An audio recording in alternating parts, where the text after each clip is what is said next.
What's up YouTube, this is GalacticGod and welcome to the episode of Yugioh Chat. Now first off, let me give a couple of quick shout outs. The first one going to the protagonists, 1, 2, 3. The second one going to TeamPurpleKnight. The fourth one going to TeamYJF. And the fourth one going to MentriaxYugi. Now if you guys could, please go check out all their channels. I'm going to have links to them down in the description bar below, as well as in annotations somewhere on this screen. If you guys could like, rate, comment, subscribe to their stuff, I'm sure any kind of help and feedback would be most appreciated by them.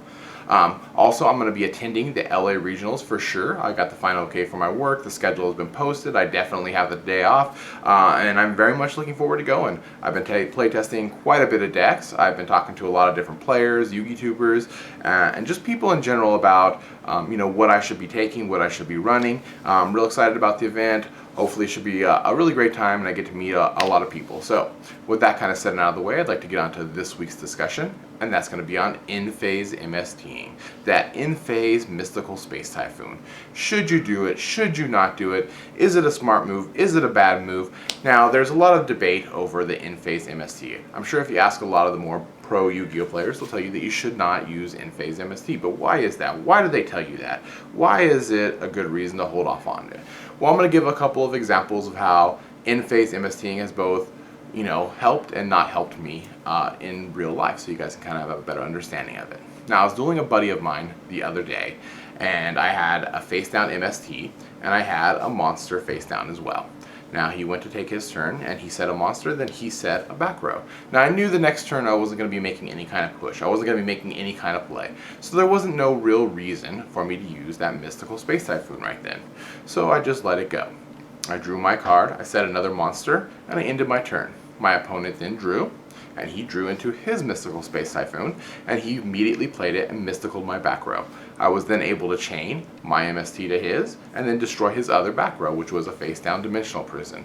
Now, because I did not just immediately End Phase MST his Dimensional Prison, I was able to actually plus off of my MST, since he used his MST on my Mystical, and I then chained and destroyed his Dimensional Prison. So I was able to plus off of it. So by not immediately using an End Phase MST, I was able to actually come up on that scenario, which is kind of good, and that's just kind of a basic example of why you probably should not End Phase MST all the time.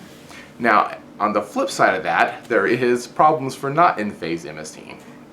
So, kind of the same scenario, I was playing a different friend, and I had my face down Mystical Space Typhoon, and I had a monster face up on the board. Now he goes and he sets a monster, and then he sets his back row. I drew into my card. I was like, oh, cool. I activated my Mystical to destroy his back row, and then he chained Compulse. And he was able to send my Exceed monster back to the extra deck, and then I was left with nothing. Since I didn't End Phase MST, he was able to get his effect off. So, you gotta kind of ask yourself in every scenario, is it right to use your End Phase MST? When is it a good idea? When is it not? In the comment section below, let me know what you guys think about End Phase MSTs. Do you think they're a good idea? Do you think they're a bad idea?